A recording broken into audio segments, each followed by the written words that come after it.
नमस्कार दोस्तों, स्वागत करते हैं आपका ग्लोबल अफेयर्स चैनल में। पाकिस्तान में अभी एक वीडियो काफ़ी तेज़ी से वायरल हो रहा है, आप ये वीडियो देखें। और इस आज तक कौम को तुमने बताया कि कारगिल में आपके कितने जवान शहीद हुए और आपने वहां से कितने शुहदा के जनाजे वसूल किए, जरा बताओ तो सही। तुमने अपने शुहदाओं को हिंदुओं के सपुर्द किया और वहां से एक बयान आया कि हमने इस्लामी तरीके से उनको दफन कर दिया। उनकी तादाद मुख्तलिफ बताई जा रही है, लेकिन है सैकड़ों में।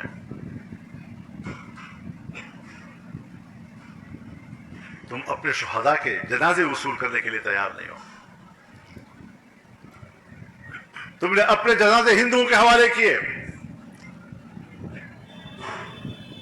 जनरल शेर खान अगर हमें मिला, हिंदुस्तान के इसरार के बाद हमने उनका जनाजा वसूल किया है।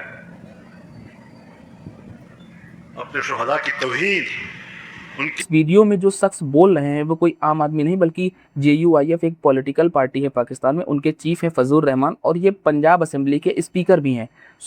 ये इस पब्लिक मीटिंग में और वीडियो में कहते हुए नजर आ रहे हैं कि जो 1999 का कारगिल वॉर था, इसमें पाकिस्तान आर्मी ने अपने सोल्जर जो कि शहीद हो गए थे वॉर के दौरान, उनको लेने से मना कर दिया था। जैसा हम सब जानते हैं कि 1999 का जो कारगिल वॉर हुआ था उसमें पाकिस्तान हार गया था और उनके कई सारे सोल्जर्स मारे गए थे। जाहिर सी बात है, वॉर है तो।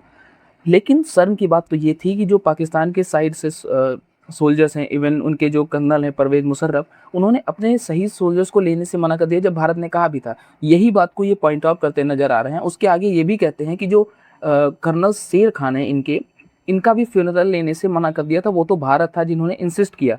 हालांकि ये एक रिलीजियस एंगल जोड़ते हुए नजर आ रहे हैं लोग जो करते हैं। इंडिया को एक हिंदू कंट्री बोलते हैं, इसलिए इन्होंने कहा कि हिंदुओं ने किया था, जबकि ऐसी बात सच्चाई नहीं है, उसमें सब थे। बहरहाल ये पार्टिकुलर वीडियो एक्सपोज करता है पाकिस्तानी आर्मी को। दरअसल अगर हम पाकिस्तान आर्मी की एजुकेशन में जो सरकारी स्कूलों की बात करें, जो पर्टिकुलर सरकारी स्कूल है, उसमें जो किताबें चलती है उसमें कारगिल वॉर के बारे में डिस्क्रिप्शन बहुत छोटी सी दी है। ये लोग कारगिल वॉर के जो डिस्क्रिप्शन देते हैं वो ये बताते हैं कि एक छोटी सी झड़प हुई थी कश्मीर मुजाहिदीन और इंडियन आर्मी के बीच में। ये हमेशा छिपाते आ रहे हैं कि जो पाकिस्तानी आर्मी का क्या रोल था 1999 के कारगिल वॉर में, इससे ये बचना चाहते हैं। हालांकि ये बात छुपी नहीं और ये चीज़ एक प्रेशर भी क्रिएट करती है पाकिस्तान के ऊपर। पाकिस्तान ऑलरेडी स्ट्रेच है। जैसा हम सब जानते हैं कि बलूचिस्तान ने अभी क्लेम किया है 85% जो बलोच एरिया है, बलोच आर्मी ने उसको इंडिपेंडेंट क्लेम किया, इवन अपना जो करेंसी उसको भी लॉन्च किया है। तो बलूचिस्तान इनके हाथ से जा रहा है। चाहे वो हम बलूचिस्तान में देखें, आए दिन जो इनके ऊपर अटैक्स होते रहते हैं। उसके साथ साथ जो सऊदी का डिफेंस पैक्ट है, तो जो हिजबुल वो जो हौतीज़ हैं जो कि यमन में हैं, उन्होंने सऊदी के ऊपर इससे पहले भी मिसाइल अटैक किए थे और फिर अटैक करने को कहा। ये ईरान के प्रॉक्सी हैं। अब होगा क्या, अगर सऊदी के ऊपर अटैक होता है तो पाकिस्तान और सऊदी का एक डिफेंस पैक्ट है वो एक्टिवेट हो जाएगा। ये डिफेंस पैक्ट के जरिए पाकिस्तान को अपनी आर्मी भेजनी पड़ेगी सऊदी में, सऊदी को बचाने के लिए।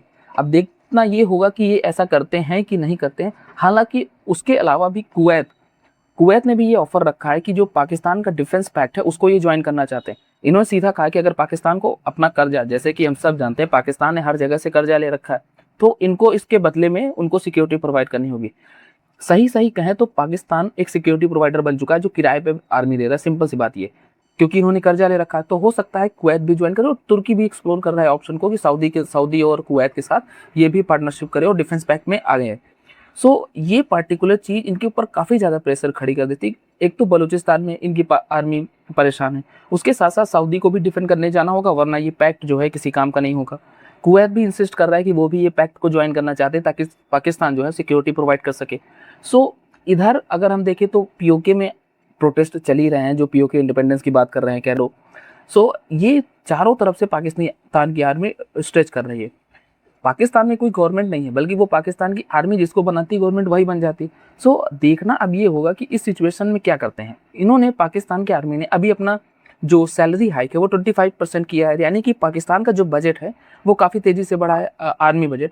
इसके साथ साथ पाकिस्तान में महंगाई भी बढ़ी, क्योंकि जो सप्लाईज हैं ये हॉर्मोज क्राइसिस की वजह से ये प्रॉब्लम है। इवन जो हौतीज़ हैं वो ये भी कह रहे हैं कि बाब अल मंदेब की क्राइसिस भी हम लाएंगे और बाब अल मंदेब को भी ये ज्वाइन करेंगे, क्योंकि अगर हम देखें तो बाब अल मंदेब यमन के टिप से निकलती है, यहाँ पे हौतीज़ का कंट्रोल है। तो हो सकता है कि आगे हम देखें कि बाब अल मंदेब चोक कर दें, और ये होगा तो not even Pakistan, only every country जो है साउथ ईस्ट एशिया में, चाहे वो चाइना हो या उस साइड हो, सबको प्रॉब्लम होगी, क्योंकि हॉर्मोज को बाईपास करने के लिए बाब अल मंदेब, अगर बाब अल मंदेब भी चोक करती गई तो हॉर्मोज और बाब अल मंदेब दोनों चोक पॉइंट बन जाएंगे। उससे जो क्राइसिस है, चाहे वो तेल के दाम हो या फिर ग्लोबल सी ट्रेड हो, उस पर इम्पैक्ट पड़ेगा। तो पाकिस्तान इससे सबसे ज़्यादा चोटिल होगा, क्योंकि उनके वहाँ महंगाई जो है ऑलरेडी है, इन्फ्लेशन रेट हम देखते हैं 9 से 11% के बीच रहता है। सो इस पर्टिकुलर सिचुएशन में लोग विद्रोह पे उतरेंगे, जरूर आर्मी के खिलाफ उतरेंगे। ऐसे वीडियोस अगर आएंगे तो प्रेशर और बनेगा। अब देखना ये होगा कि आर्मी इनकी क्या करती है इस सिचुएशन में। और अगर मेरा एनालिसिस की बात करें तो हो सकता है ये ध्यान डाइवर्ट करने के लिए इंडिया की तरफ थोड़ी सी मिस्चीवियस एक्टिविटीज़ करें, चाहे वो इन्फिल्ट्रेशन कराएं टेररिस्ट का, या फिर हो सकता है छोटी मोटी चीज़ें देखें। सो देखना ये होगा इसमें क्या होता है, और इससे जुड़ी कोई भी खबर आती है तो मैं आपके लिए अपडेटेड वीडियोस बना दूंगा। तब तक के लिए thank you so much and God bless you all.